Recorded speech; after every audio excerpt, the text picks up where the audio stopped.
Well, it's day 2 of official swarm watch at the Casa de la Norton house, and both of my hives are still just acting like nothing's supposed to happen. But here's the situation.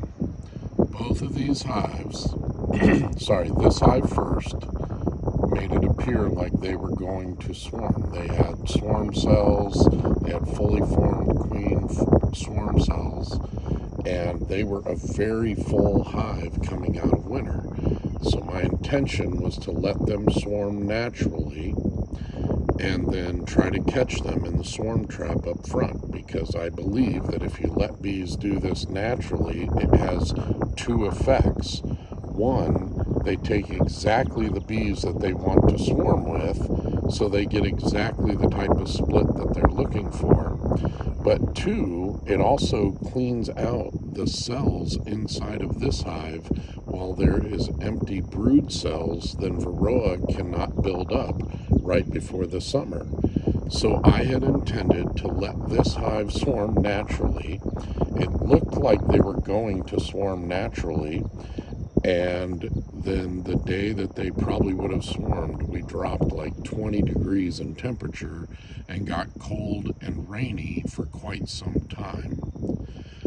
Well, 10 days later, I came back and inspected both of my hives, and both of them then had developed queen cells.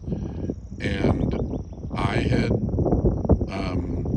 kind of theorized that this hive's queen cells were working on a conveyor belt system. Like basically, before a queen would emerge, they would tear it down and then wait for another day. And when that day didn't come, they did it over and over again.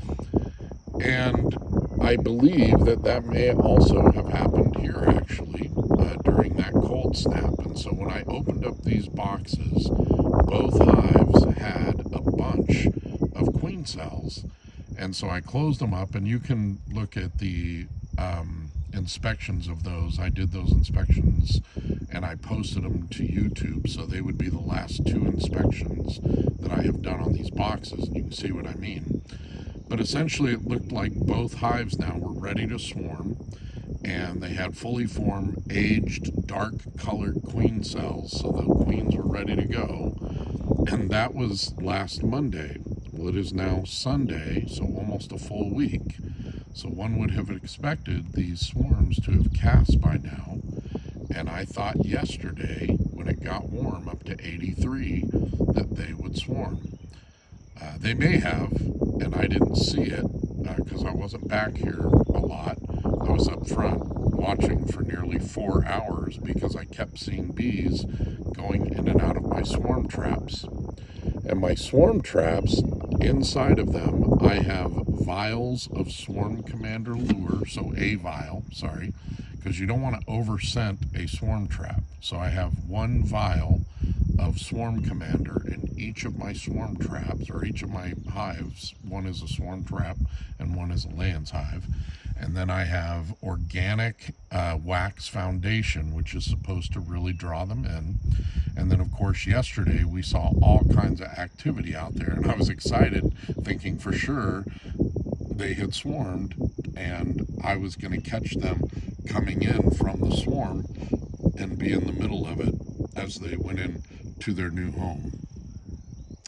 That didn't happen, so now today I'm out here by the hives, seeing if I can catch them actually swarming out, and so far nothing. And unfortunately today also got a little bit cooler, so who knows what's going to happen.